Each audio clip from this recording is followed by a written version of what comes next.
আমি শাকিব খানের উদ্দেশ্যে আমি বলবো যে আসলে হয়তো বা হয় কি ভাই, অনেক সময় অনেক ভুল বোঝাবুঝি, অনেক মানবিমান থাকে। তো সেখানে হয়তো কোনো একটা কিছু কোট করে সেটা তো আমি পত্রিকায় লিখে দিতে পারি না। উনি কখনোই তো এরকম ছিলেন না। কিছুদিন আগে লাইভে এসে শাকিব খান বলেছিল, বুবলির পেটের এই বাচ্চাটি আমার না, অন্য কারো। শাকিবের সেই কথার জের ধরেই আজ ক্যামেরার সামনে বুবলি কিছু কথা বলেন। এই যে মিসআন্ডারস্ট্যান্ডিংগুলো ভাইয়া, এই মিসআন্ডারস্ট্যান্ডিং, এই ভুল বোঝাবুঝিগুলো আমার কাছে মনে হয় যে আসলে আমি জানি না কেন এমন হয়, কিন্তু হয়তো বা আমার জায়গা থেকে আমি ক্লিয়ার করতে চেয়েছি। বুবলি আরো জানায়, শাকিব কেমন বাবা, স্বার্থের জন্য নিজের সন্তানকে অস্বীকার করে। আবার আরেক জায়গায় সে বলেছে, সংসার বাঁচাতে হলে বাচ্চাটা নষ্ট করে ফেলতে হবে। এই বাচ্চা নাকি তার ক্যারিয়ার নষ্ট করে দিচ্ছে। এই কষ্টটা আমার লেগেছে যে আচ্ছা এরকম করে, মানে এটা কেন, এটা তো কখনো হয়নি। তো সেক্ষেত্রে এই যে কথাগুলো আসলো, এই ডাহা মিথ্যা কথাগুলো, এটা কেন?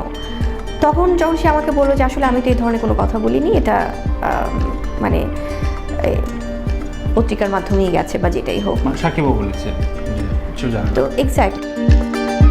সবশেষে বুবলিকে প্রশ্ন করা হয়, শাকিব খান কি আপনার ক্যারিয়ারটা শেষ করে দিতে চাচ্ছে, নাকি এরকম বাজে মন্তব্য করে আপনাকে এই ইন্ডাস্ট্রি থেকে বের করে দিতে চাচ্ছে? উত্তরে বুবলি বলেন, শাকিব খান খারাপ হতে পারে, কিন্তু শাকিব খানের ফ্যানরা সবসময় শাকিবের পাশে বুবলিকেই দেখতে চায়। সরি, আমি যখন এই জিনিসগুলো আমি লিখেছি যে আচ্ছা কেন ওনার আশেপাশের মানুষগুলো, ওইটা আবার অনেকে সেটা আবার এস্টাবলিশ করেছে আমি সাকিবিয়ানদের কথা বলেছি। সাকিবিয়ানরা তো এখানে কোনো ফ্যাক্টই পড়বে না, সাকিবিয়ানরা তো আর তার কাছে যে তাকে এগুলো বলছে না। সাকিবিয়ানদের সাথে বরং আমার সবসময় খুব ভালো একটা আন্ডারস্ট্যান্ডিং, কিন্তু ওই যে খেপিয়ে দেয়া আমার বিরুদ্ধে। এ বিষয়ে শাকিবের সাথে বুবলি আরো কিছু কথা বলেছেন, চলুন আমরা শুনে আসি। এবং কিছুদিন আগেও যদি আমি বলি ভাইয়া, এখন তো এটা তো একটা গেল একটা নিষ্পাপ একটা শিশুকে কেন্দ্র করে, এবং এটা কিন্তু খুব সিলি একটা ম্যাটার।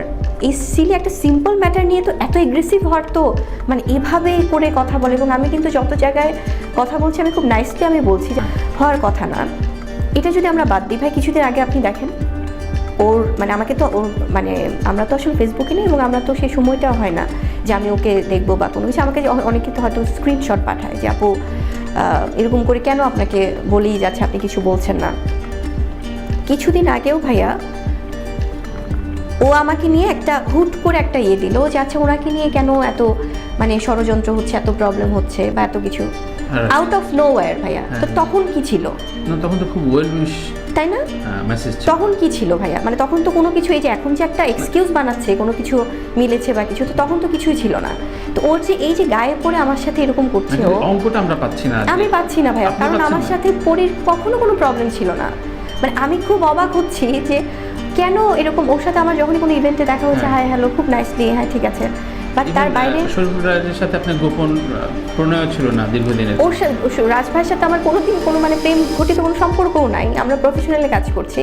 তো কেন পরি আমার সাথে এরকম করছে আমি আসলে এটা বুঝে পাচ্ছি না। বিভিন্ন প্রসঙ্গে এসছে যে গ্রুপিংটার কথা বললেন, ফেক বা আপনাকে নিয়ে বুলিং করে, বা এই ইন্টারভিউর নিচেও আমরা অনেক কিছু পাবো হয়তো, কিন্তু সেই জায়গায় বাদ দিলাম। কিন্তু আপনি কিছু কিছু ক্ষেত্রে গ্রুপিং বা কিছু সাংবাদিকদের ইন্ডিকেট করেছেন যারা বিভিন্নভাবে বিভিন্ন স্টারডমকে ডোমিনেট বা তোষামোদি করে, এটা করে, আমি সাংবাদিক হয়ে বুঝি।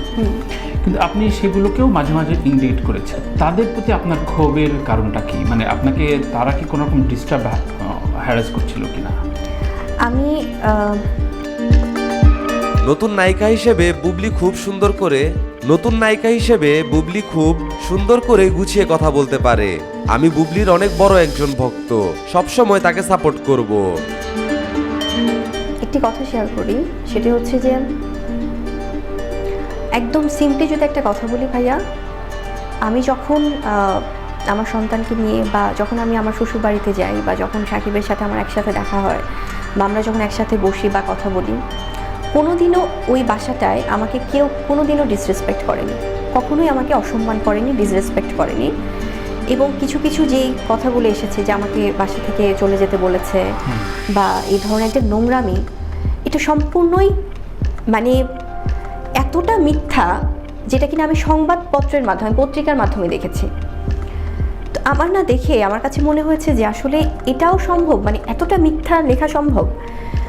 এবং সেটা যখন কারো শতভাগ বরাত দিয়ে মিথ্যা বলছেন একদম। শতভাগ মিথ্যা, যে তার বাসা থেকে আমাকে বেরোয় যেতে বলেছে, এবং এগুলো কারা করেছে। এবং যখন আমি শাকিব খানকে যখন আমি জিজ্ঞেস করেছি, হয়তো আমার অভিমান থেকে আমি তখন রিয়্যাক্ট করেছি, আমার অনেকগুলো ক্লিপস অনেকে দেখে, আমি কিন্তু শাকিব খানকে নিয়েও কখনো কোনো বাজে মন্তব্য, তাকে অসম্মান করে কখনো কোথাও কিছু বলিনি।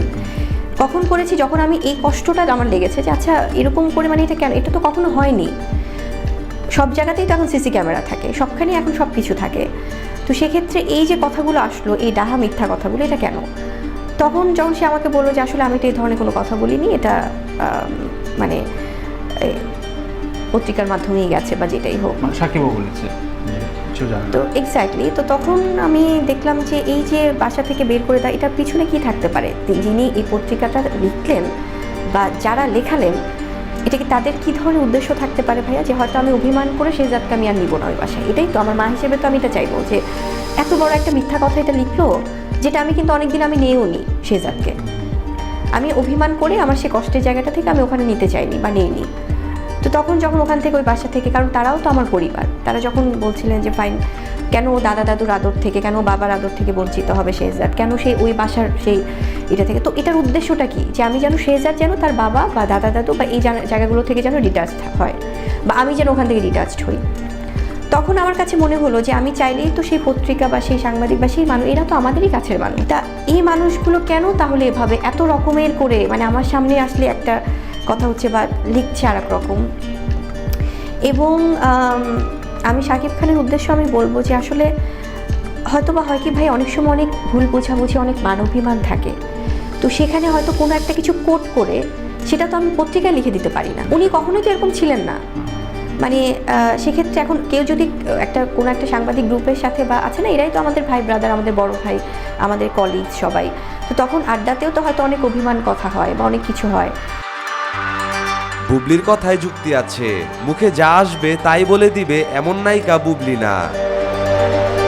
তো সেখান থেকে হয়তো যেটা একটু পরে ঠিক হয়ে গেল, যে না গণমাধ্যমের কাউকে কাউকে আপনি বিশ্বাস করেন, কাউকে বিশ্বাস করতে হয়তো পারেন রাগ করে কোনো একটা কিছু বলে একটু পরে হয়তো ঠিক হয়ে গেল, কিন্তু ওই যে রাগ, তাকে যে একটা প্রভোক করে কোনো একটা কথা বের করে সেটা আমি কোট করে ফেললাম পত্রিকায়, সেটা হওয়াটা কি খুব জরুরি? মানে এটা তো তখন আমার সেই অভিমান থেকে, আমার খারাপ লাগা থেকে আমি যখন কিছু জিনিস আমি মেনশন করেছি ভাই, তখন হয়তো বা আমি খুব একটা ভালো সময় স্পেন্ড করে আসলাম শেহজাদকে সহ বা শেহজাদের বাবা সহ, আমি ডাবিংয়ে আছি, হয়তো ডাবিং থেকে আমাকে কেউ স্ক্রিনশট পাঠাচ্ছে যে নিউজে এরকম এসেছে, তো তখন না এটা তো খারাপ। আমি যখন ভাইয়া আমি যখন এই জিনিসগুলো আমি লিখেছি যে আচ্ছা কেন ওনার আশেপাশের মানুষগুলো, ওইটা আবার অনেকে সেটা আবার এস্টাবলিশ করেছে আমি সাকিবিয়ানদের কথা বলেছি। সাকিবিয়ানরা তো এখানে কোনো ফ্যাক্টই পড়বে না, সাকিবিয়ানরা তো আর তার কাছে যে তাকে এগুলো বলছে না, সাকিবিয়ানদের সাথে বরং আমার সবসময় খুব ভালো একটা আন্ডারস্ট্যান্ডিং, কিন্তু ওই যে খেপিয়ে দেয়া আমার বিরুদ্ধে, আচ্ছা আচ্ছা।